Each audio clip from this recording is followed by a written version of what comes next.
everyone, in today's video I am going to be doing my June wrap-up. This month I participated in the Make Your Myth Taker readathon, hosted by Ashley and Charlotte. Let's go ahead and get right into it.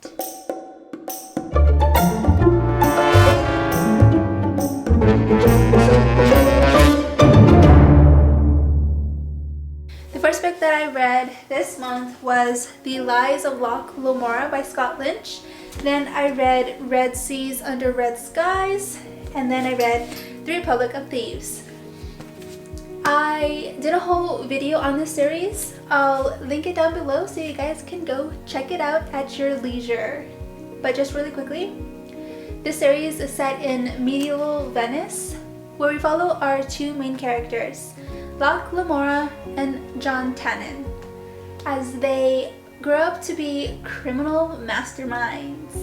Throughout each book, they come up with schemes to pull off insane heists. These books are fast-paced and feature strong friendships against ever-changing, beautiful backdrops of danger and adventure. I adore these books. I ended up giving all books 5 out of 5 stars. The next book that I read was Chain of Gold by Cassandra Clare. The ever-growing Shadowhunter universe has a lot to offer. When I first encountered City of Bones, someone lent me a copy during Spanish class, and from then on I was hooked. Isn't it strange how books pinpoint times in our lives that otherwise would be faded from memory? I think that the cover is just gorgeous. Look at the artwork. These are a cast of characters. It's just gorgeous. So this is the first book to the Last Hours trilogy. This book picks up years after the Infernal Devices. My favorite thing about these books is Claire's impulse to move in time to explore Shadowhunter family trees in depth and construct a cohesive storyline that is easy to follow. I just sit back and enjoy.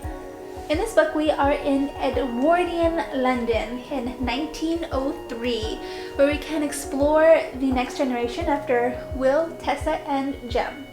We follow 3 main characters, among many others, a brother and a sister named James and Lucy Herondale, and we also follow Cordelia Carstairs. James and Lucy both possess a mysterious power inherited by their warlock mother.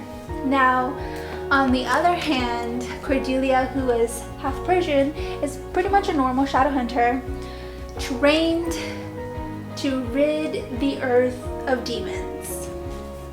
However, she is distinguished in that she carries the famous blade Cortana. You can see it here on the cover. She's set on finding a way to clear her father's name, lest her family spiral into ruin. Our characters are expected to adopt a conventional lifestyle suitable for this time period. Everyone has a role. They have to find that balance that will allow them to be a fearsome Shadowhunter, all the while being able to illustrate a sense of propriety appropriate for the Edwardian era. I thought the bond between Lucy and Cordelia was such a delight to see. The array of characters sort of tripped me up though, and it took me a while to sort everyone out. I'm curious to see how Matthew Fairchild's character unfolds in the later books, because it felt like he was brimming with secrets.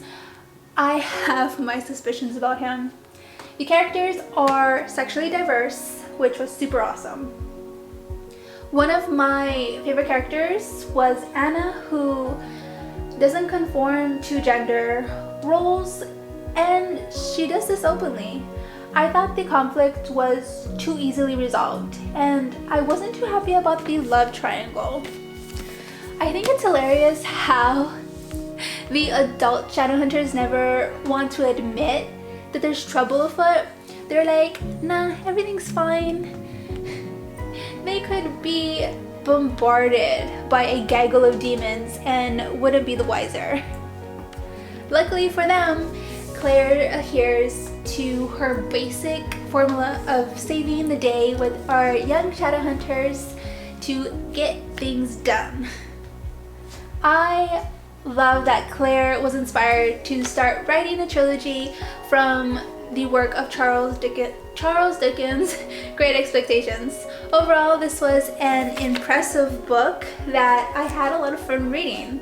I ended up giving this book 4 out of 5 stars. Then I read Free the Darkness by Kade. This is the first book in the King's Dark Tidings series. Raised and trained in a remote fortress to become an assassin warrior, our main character, Reskin, grows up in isolation, away from the outside world for his entire life, until one day something unexpected happens, and he is forced to leave all that he knows behind to fulfill an assignment. Now, how to put this delicately? The characters in this book are dreadfully flat. Our main character, Reskin, falls into this category as well, unfortunately. His flawless nature left him feeling a bit monotonous. Everything falls into place where he's concerned. For example, women pine after him, throwing themselves at him whenever they can. Although it's funny, at the same time, it's woefully terrible. It's just a bummer that we don't get to see the characters progress. They're sort of just stuck in terms of character growth. But since he was isolated for so long, his entire life, which was like 19 years, he doesn't know how to interact with people. You know what this reminded me of? The Trials of Apollo, in that his interactions with people are so hilarious and awkward. Think of a person who is so overly confident with everything that they do, and pair that with someone who throws social cues out the window, and you have our main character, Reskin. His conversations with people just flies over his head, and he misses the point and misinterprets it completely. I enjoyed reading this book, and I like that he follows a code, but the fact that he's super well educated in nearly everything, and you're telling me he doesn't know what friendship is nor what a conscience is, like, okay. Since Reskin is very smart, super resourceful, and pretty much the deadliest person alive in this world, there was no concern that anything bad would happen to him or his friends. And for me, this was problematic. Even so, I found this book to be funny and light, even though there's a lot of killing. I ended up giving this book 3.5 stars out of 5 stars. The next book I read was The Wise Man's Fear by Patrick Rothfuss. This is the second book in the Kingkiller Chronicle. There's a lot going on here, but it was super easy for me to get into this book. My copy is 1,000 pages long. That's pretty exact. This book is written in layers, and that there's stories within stories. Just like in The Name of the Wind, he recounts his life story to a scribe named Chronicler, quotes wild escapades and dangerous exploits, builds a reputation that spreads all over to far-reaching lands that ultimately paints him as a legend. On top of all this, he's also a gifted musician and songwriter. Since these stories are traveling by word of mouth alone, the facts tend to get lost and are instead replaced with a distortion of the truth. Thus comes in Chronicler with ink and pen ready to capture the truth. I want to first talk about the wider scope of the plot. I thought that the journey Quoth embarked on was necessary for him to glean as much information about the Chandrian as possible. Although his main goal is to learn about the supernatural creatures, the fact that Quoth gets sidetracked so many times just adds to the realism of the story. Each conversation Rothfuss wove into this storyline was bound solidly to other scenes. I realized he skipped over some scenes, but it really was irrelevant to the greater storyline. Including it would have negatively affected the overall plot. Luckily, Rothfuss excludes these parts, thus bringing me to the conclusion that the plot does fit nicely together because everything that is included within these pages is related to the Chandrian.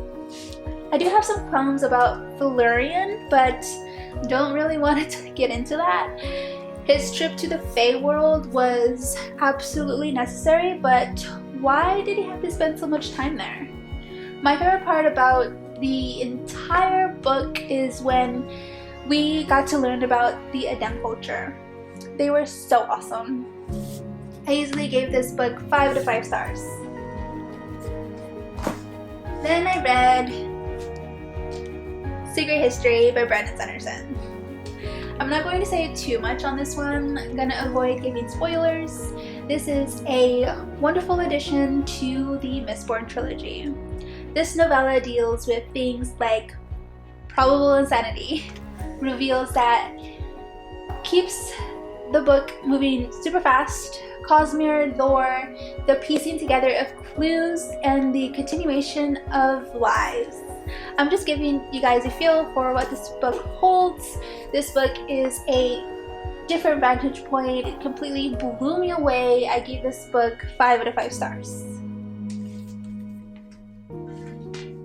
All of these books fulfilled my missions for the Make Your Risk Taker readathon, making me a royal spy and assassin. The next book I decided to read was Felix Ever After by Kacen Callender. This is a YA contemporary LGBT romance that takes place in New York City. We follow Felix, a black transgender teen who is also queer, as he carries out revenge for something traumatic that was done to him. The mystery at the center of the book deals with someone publicly displaying photos of Felix before he transitioned alongside his dead name. As if that wasn't enough, they start directly sending him transphobic messages. Thus, our journey begins with our young Felix, who does his own investigation by catfishing the supposed culprit. This book tackles a lot of issues relating to the spectrum of gender identity and sexuality. Even though most of the time Felix feels like a boy, he sometimes neither feels like a boy nor a girl. Throughout the book, he questions who he is, a process that eventually leads him to the realization of self-love. The crowd that he runs with also portrays LGBT representation and are ethnically diverse as well. What was surprising was that he had to also put up with ignorance within his own circle of friends. He struggles with poverty, he stresses over getting into his dream college. He has to unfortunately worry every time his dad accidentally calls him by his dead name, and he still has to navigate the complex relationships he has with his friends at this art school. Did I mention he's a talented artist? I read this book in one sitting and burst into tears like 4 times. This is a beautiful story that captures the significance of individuality, people bent on the idea that they can erase someone out of existence. Like, what is that? And the ever-present theme of falling in love. I gave this book 5 out of 5 stars.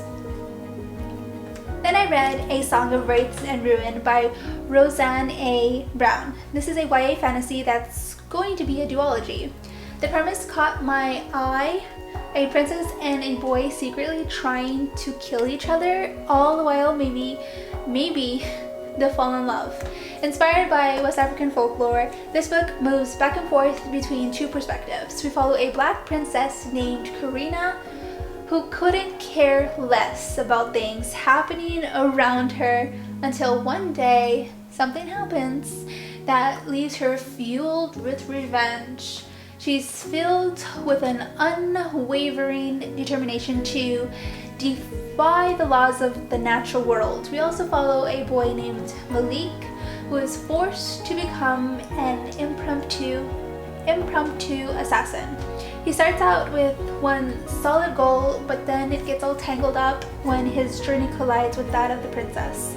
He struggles to keep his priorities straight, with possibly more pressing matters grabbing his attention. Lost opportunities constantly slip through his fingers. He's like the worst assassin ever. This book is filled with shreds of dark magic, riddles to solve, comets, evil spirits, and long family histories with many secrets. Toss in a faceless king into the mix and sprinkle in some betrayals, and we get a solid and enjoyable book. However, there's rather a lot of telling rather than showing, and the instant attraction was a bit of a letdown. I also didn't like how both our characters are so flippant with taking lives to fit their needs. I gave this book 3 stars out of 5 stars. Don't forget to give this video a thumbs up. If you are new, hit that subscribe button so you can see more of my videos. Thank you so much for watching, and I'll see you next time. Bye!